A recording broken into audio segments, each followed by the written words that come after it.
এবার সমন্বয়কদের দল এনসিপি নিষিদ্ধ করতে ২৪ ঘন্টার আলটিমেটাম ব্যারিস্টার রুমিন ফারহানার কড়া হুঁশিয়ারি। এ সময়ের মধ্যে না হলে রাজপথে লাখো মানুষ নামবে। ব্রাহ্মণবাড়িয়ার ২ আসনের স্বতন্ত্র সংসদ সদস্য সাবেক বিএনপি নেত্রী ব্যারিস্টার রুমিন ফারহানা আজ একটি অত্যন্ত কঠোর সময়সীমিত আলটিমেটাম দিয়ে দেশের রাজনৈতিক অঙ্গনে তীব্র উত্তেজনা সৃষ্টি করেছেন।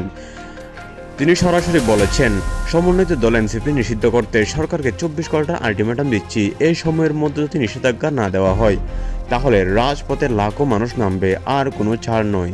রুমিন ফারহানা আরও বলেন, এনসিপির সমন্বয়করা দেশের স্থিতিশীলতা নষ্ট করছে, সংসদে অশোভন আচরণ করছে, জনগণের মধ্যে বিভেদ সৃষ্টি করছে। এদের আর দেশে ঠাঁই দেওয়া হবে না।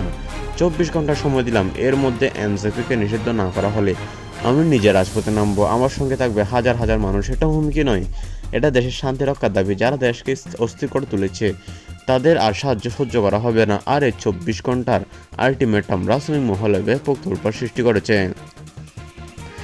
যিনি সম্প্রতি আওয়ামী লীগের পক্ষে সোচ্চার হয়ে উঠেছেন, তার পক্ষ থেকে এনসিপিকে নিষিদ্ধ করার জন্য এমন সরাসরি সময়সীমিত হুঁশিয়ারি অনেকের কাছে অপ্রত্যাশিত। রুমিন ফারহানা আরও যোগ করেন, সরকার যদি দেশে শান্তি চায় তাহলে ২৪ ঘন্টার মধ্যে এনসিপিকে নিষিদ্ধ করুক, না হলে জনতার রায় রাজপথে দেখা যাবে। বিএনপি সরকারের আমলে এনসিপি নিষিদ্ধ হওয়া আলোচনা, আওয়ামী লীগ নিষেধাজ্ঞা প্রত্যাহার এবং এখন একজন সংসদ সদস্যের ২৪ ঘন্টার আলটিমেটাম দেশের রাজনৈতিক পরিস্থিতি এখন সীমান্তে পৌঁছেছে।